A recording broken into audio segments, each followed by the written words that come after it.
ধরলে আবার বলবে আমি ওনার উপরে অধিকার খাটাচ্ছি। সরি বললাম তো, এখনো সেই কথা নিয়ে বসে আছে। ভাবি আমার পেছন পেছন আসেন, ওর কথা বাদ দেন।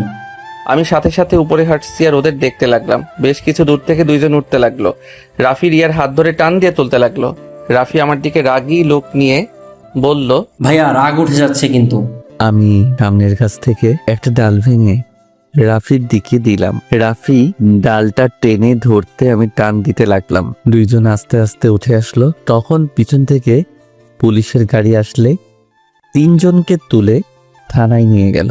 থানা থেকে জানতে পারলাম ওই ট্রাকটা অল্পের থেকে আমাদের বাইকের কুটির উপরে তুলে দেয় নাই। রিয়া ওর কুটি নিয়ে গাড়ি চালাতে গিয়ে ও পারছিল না। ভাবি এই পা নিয়ে চলে যাবেন? আপনি এক কাজ করেন, আজ আমাদের বাসায় চলেন, আপনাকে সকালে আমি হোটেলে দিয়ে আসবো নে। না ভাই, এখন যেতে হবে। আম্মু আব্বু যদি জানতে পারে তাহলে অনেক সমস্যা হবে। সবাই আমার জন্য হয়তো চিন্তা করছে। এমনিতেই ফোনটাও কোথায় যে পড়ে গেছে সেটাও তো জানি না। আপনার ফোন আমার কাছে, গাছের কাছে পাইছি। রিয়াকে ফোন দিতে রিয়া তাড়াতাড়ি করে ওর এক বান্ধবীকে কল দিয়ে কথা বলতে লাগলো। আমি আর রাফি ভ্রু কুচকে তাকিয়ে দেখতে লাগলাম। কথা শেষ হতে রিয়া আমার দিকে তাকিয়ে বলল, ধন্যবাদ, উফ বেঁচে গেছি।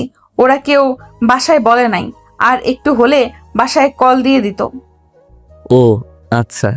ভাইয়া চলো, ভাবিকে তাহলে হোটেলে দিয়ে আসি। এই অবস্থায় একা পাঠানো ঠিক হবে না, বুঝছো? এমনিতেই বখাটে ছেলের অভাব নেই।